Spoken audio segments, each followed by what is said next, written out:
क्या हो गया है? तुम शादी वादी के चक्कर में पड़ रही हो? बेकार है ये सब। और क्या, ये इतना इम्पोर्टेंट डिसीजन है, तुम इतना जज्बाती होकर क्यों सोच रही हो? तुम लोग भी समझने की कोशिश करो। मैं जिस क्लास से ताल्लुक रखती हूँ वहाँ लड़कों से दोस्ती की कोई गुंजाइश नहीं है। ये तुम्हें पहले सोचना चाहिए था। आखिर इसमें बुराई क्या है? अच्छा खासा कमाता खाता लड़का है, हैंडसम है, और क्या चाहिए? कम ऑन यार, ये सारी चीजें सिर्फ शादी से पहले अच्छी लगती हैं। शादी के बाद ये सब कुछ एकदम जहर लगने लगता है। शायद मेरे साथ ऐसा नहीं है। तुम्हारी मर्जी, हम तुम्हें फिर से वार्न कर रहे हैं, सोच लो। मैंने बहुत सोचा है, अब मुझसे अपने घर वालों से ये सब नहीं छुपाया जाता। बाकी तुम्हारा अपना फैसला है, हम कुछ नहीं कह सकते। चलो।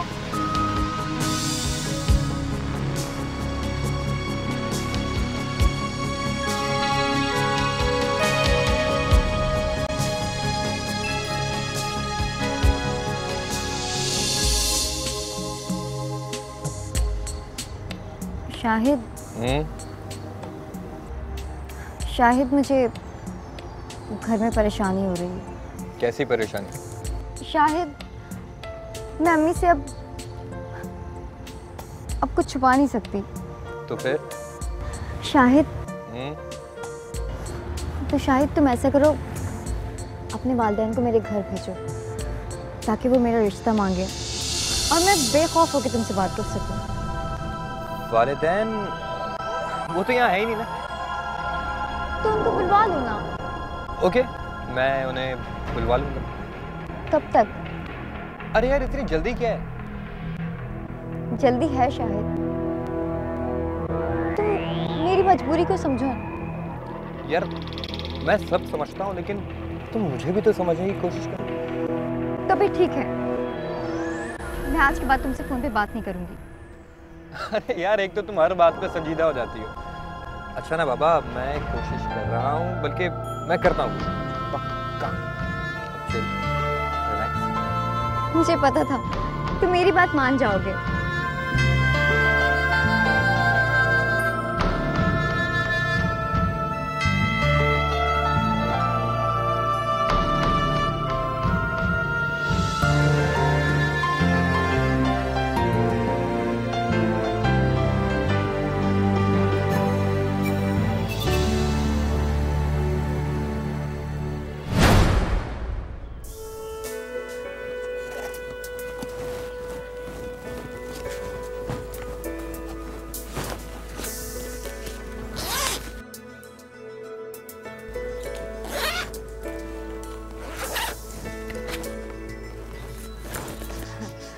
बेटा, तुमने अपनी ये क्या हालत बना रखी है? लो तुम्हारे सर में तेल डाल दूं मैं। नहीं अम्मी, अभी मुझे कुछ काम है।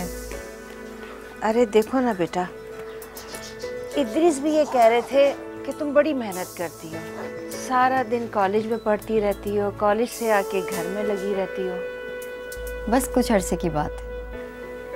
वो एक बात पूछूं? जी अम्मी। बेटा, तुम्हारी जिंदगी में अगर कोई लड़का आया है तो हमें बता दो। ये तो बहुत ही अच्छा हुआ, वरना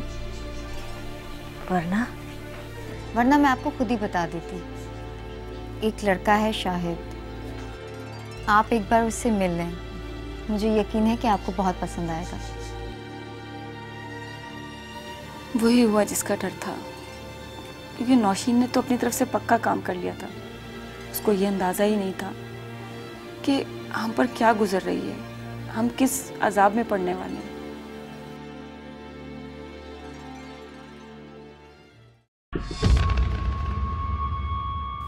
जब मैंने पहले इद्रीस को बताया तो पहले तो उन्हें यकीन ही नहीं आया, लेकिन फिर उन्हें मानना ही पड़ा। लेकिन उनको इतना दुख था इस बात का, क्योंकि उन्होंने नौशीन पर बड़ा भरोसा किया था।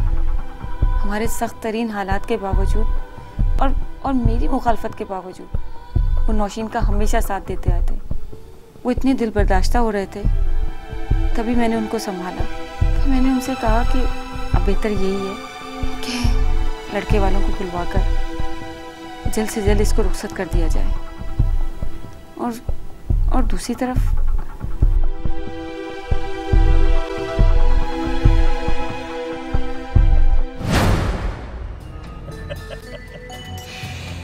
देखो तुम लोग समझ तो गए हो ना कि करना है क्या है। अरे शायद भाई आप फिक्र ही नहीं करो, ये तो छोटा सा किरदार है, हम लोग बड़ी बड़ी सीरियल कर चुके हैं। जो किरदार तुमने हमें बताया है उस हिसाब से तो हम उसे बाखूबी निभाएंगे।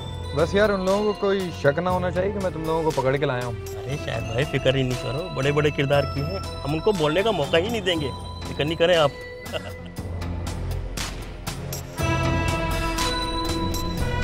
अरे इद्रिस भाई जमाना बदल गया है, मैं अपने बेटे की शादी तो बड़े घराने में कराना चाहता था, लेकिन इसकी जिद के आगे मैं मजबूर हो गया हूँ। आप ठीक कह रहे हैं इस्माइल भाई, इंसान को अपनी हैसियत देख के रिश्ता करना चाहिए, लेकिन हम भी अपनी बेटे की मोहब्बत में मजबूर हैं। तो ठीक है, आप ऐसा करें कि शाहिद के नाम एक मकान कर दें और 5 लाख उसके अकाउंट में डलवा दें। जी, लेकिन हम शायद ये सब ना कर सकें। अरे आप गलत समझ रहे हैं इद्रिस भाई, हमें कोई लालच नहीं है, तो आपको छोटे छोटे खर्चों से बचा दिलाना चाहते हैं। और वैसे भी अब इसके अलावा और कुछ लेने देने की ज़रूरत ही नहीं है आप लोगों को।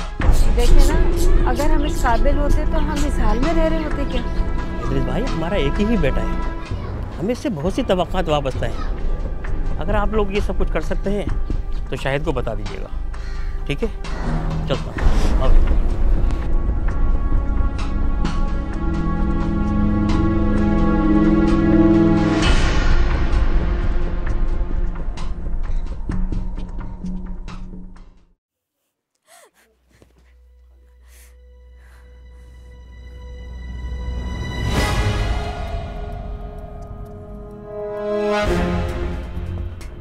तुम इतना गिर सकते हो? मैं सोच भी नहीं सकती थी। मैं कुछ नहीं सुनूंगी। मैं जीऊं या मरूं, तुम्हें इससे कोई सरोकार नहीं होना चाहिए। और आज के बाद तुम मुझे फोन नहीं करना।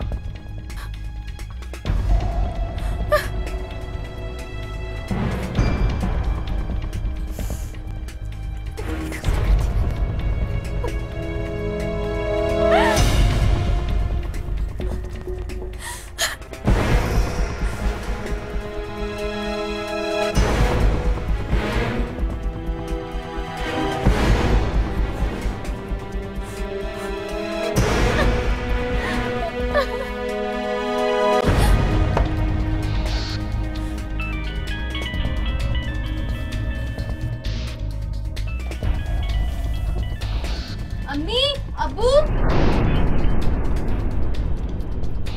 मर जाऊंगी मैं। क्या हुआ बेटा, क्या हो गया? पता नहीं, देखो अंदर से आवाजें आ रही हैं। दरवाजा खोलो बेटा। नौशीन, दरवाजा खोलो बेटा।